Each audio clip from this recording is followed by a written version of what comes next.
Hello friends and welcome to today's video. In this video, we will be talking about how to focus in chess, concentration tips and tricks. So, let's get started.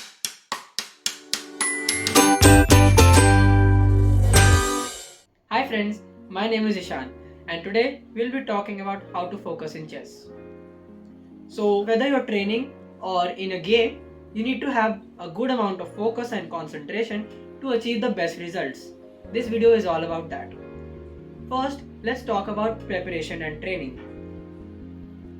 When you sit to train, there are a few things I would like you to do which will greatly enhance the quality of your training, thus giving you better results. Before you sit to train, you should drink water, turn off or put your phone on do not disturb, go to the washroom, get your pen, notebook or anything else you need, and tell your loved ones not to disturb you for 25 minutes. Why 25? We'll get to that later. Some common mistakes that people make are not doing these things before they sit to train. What this can result in is when you sit to train, you might have the urge to drink water or go to the washroom, or you get a notification on your phone, or your loved one comes and asks you something. These all may seem quite minor in nature, but nevertheless, they are distractions. So they will actually cause you to lose focus in your training. Next, we'll talk about getting in the zone subconsciously. So this was getting in the zone physically, where you remove all your physical distractions and are ready to train. Now what you need to do is you should create a fixed training spot where you only do chess training or chess study, so that you will be mentally prepared when you sit down to train. Just like when you sit on your couch to watch TV, so whenever you sit down on your couch, your mind automatically gets into relax mode, that okay, now we are going to watch TV. The same way, you should create such an atmosphere or such a spot for you when you train for chess. So you can create a fixed spot, and that way you will be mentally prepared whenever you sit down to train, and your mind will be in focus mode. Some common mistakes that people make are training anywhere they want. For example, today the chessboard is already set on the dining table, so let's train on the dining table today. And the next day there are some guests who are talking on the dining table, so we'll do chess on the coffee table. It doesn't work like that. What you have to do is create one training spot so that your mind will be fully focused and you will get the signal to start your training. Speaking of signals to start your training, you should also have a start mark to your training. A small action such as drinking a glass of water before you start training can actually help you to get into the zone. Doing this habitually will cause your mind to associate drinking water with starting chess training. For example, when you pick up your remote to watch TV, your mind is again already in a relaxed mode. The same way, do a small action before you start training, which will help you to signal the start of your training.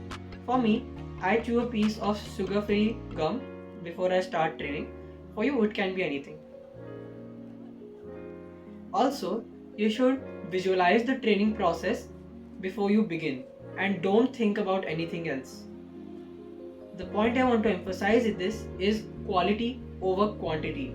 So it's better that you train for 2 hours with full focus rather than you train for 6 hours but with distractions in between. So what you should do is just sit down or lie down somewhere and just visualize how your training will go, what you are going to do, how you are going to do it, what do you expect from yourself, and so on. Now we'll move on to actually in the training process. During training, what you should do. First, we should talk about time management. How do you manage your time when you're training? Here is one technique that I am very fond of and I would like to share it with you. It's called the Pomodoro technique. Now, one funny thing I discovered when researching about this video was that Pomodoro actually means tomato in Italian. So that is one funny thing I observed. The Pomodoro technique consists of these things. 25 minutes of work. So let's say you want to prepare openings. Then you do 25 minutes of opening preparation, take a 5-minute break, get a snack, walk around, just relax yourself. And then again 25 minutes of work, 5 minutes of break.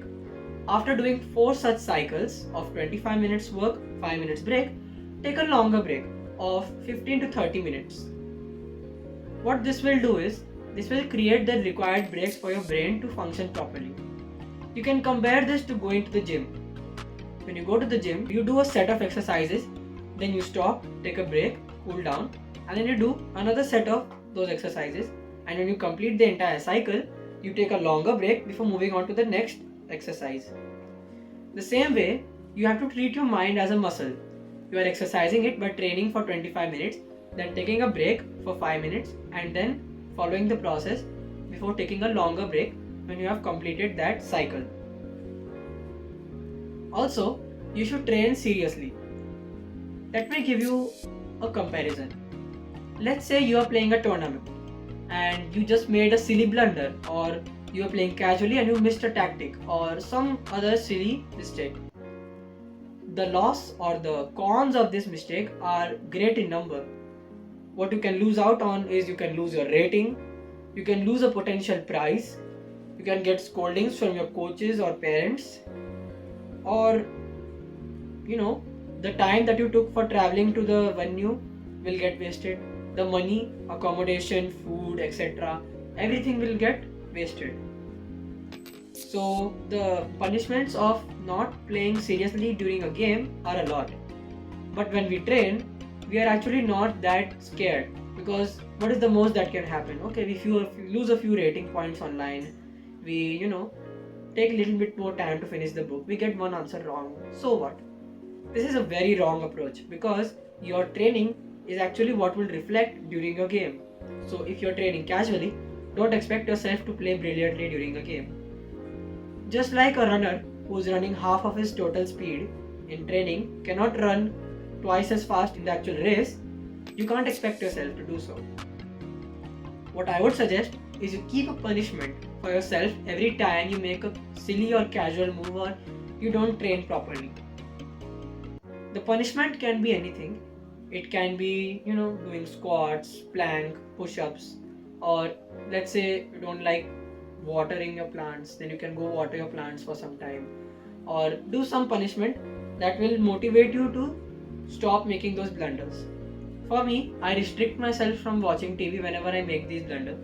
For you, it can be anything. One more thing is, you should not punish yourself for experimenting. So let's say you're playing an online game and you want to try out an interesting dubious sacrifice and it doesn't work and you lose. Don't punish yourself for such experiments, because training grounds are the best place for experiments. Here is the actual place where you can test things and find what works best for you. And now you will ask, okay, so what's the fine line between casual and experiments? That will come to you as you train more, and deep down you will know that I was not paying attention or it was an experiment. So keep punishments to help yourself study seriously. Now let's talk about concentration during the game. So you are in a tournament game and you need to focus. The reasons of concentration loss can be exhaustion, impatience, or distraction. Let me give you an example of each. Exhaustion. So let's say your opponent has a rook and knight. You have a rook and he's grinding and trying to win the endgame, which is theoretically proven to be a draw, but he's trying and you can't stop him. So what exhaustion means is that, let's say you've been playing for 5 hours and you are so mentally tired that you can't even avoid the simple traps that your opponent sets. In this case, what could be a good piece of advice is try to find a defense that is static in nature and does not require a lot of thinking. Basically a repetitive defense. So let's say you found a fortress or you found an idea where you just have to move your rook from one file to another and the opponent can't do anything to progress. Such type of defenses are really very useful when you are exhausted, so that your mind does not have to actually calculate the variations independently. Impatience. So impatience could be like, okay, let's take the same ending example, and your opponent, let's say he's younger to you.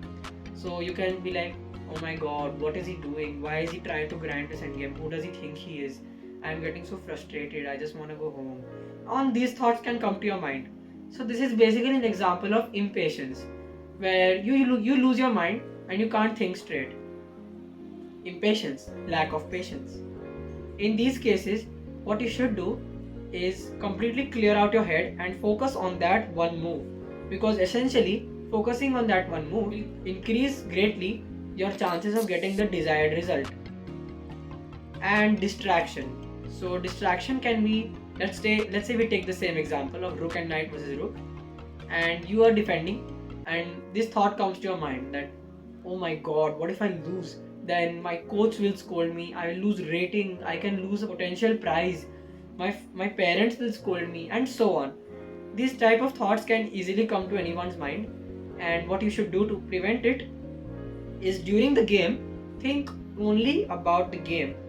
Get rid of all the nonsense in your head, because essentially that's what's going to increase your chances of success. And one more piece of advice I would like to give you is, try to clearly imagine the end result without letting your mind get distracted by other stuff. Do things up to the end. So, thanks for watching. I hope you liked this video, and as promised, we will end the video with the chess quote of the day.